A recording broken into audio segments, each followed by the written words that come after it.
Hi friends, welcome to my channel. இன்னைக்கு நம்ம beetroot juice எப்படி பண்ணலாம்னு பார்க்கலாம் வாங்க. அதுக்கு தேவையான பொருள் என்னன்னு காட்றேன். வாங்க வீடியோக்குள்ள போலாம்.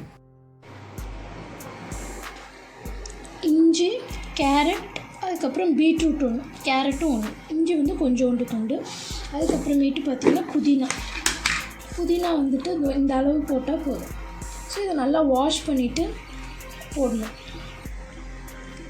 இதெல்லாமே போட்டு நல்லா அரைச்சி எடுத்துக்கலாம்.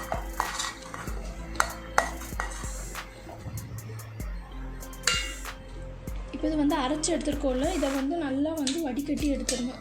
தண்ணி ஊற்றி வடிகட்டணும். இதுக்கு வந்து பால் ஊற்ற வேண்டாம், தண்ணியே ஊற்றிக்கலாம்.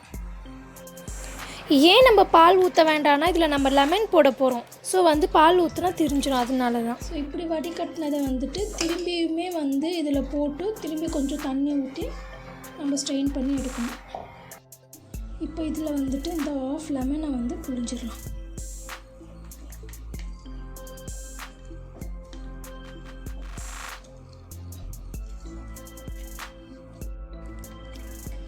இப்போது இதில் வந்து நான் சுகர் ஆட் பண்ணல, அதுக்கு பதில் இந்த நன்னாரியே நான் ஆட் பண்ணுறேன். நன்னாரி சர்பத் அது ஒரு 2 கரண்டி, இந்த குழி கரண்டியில் 2 கரண்டி ஆட் பண்ணால் போதும்.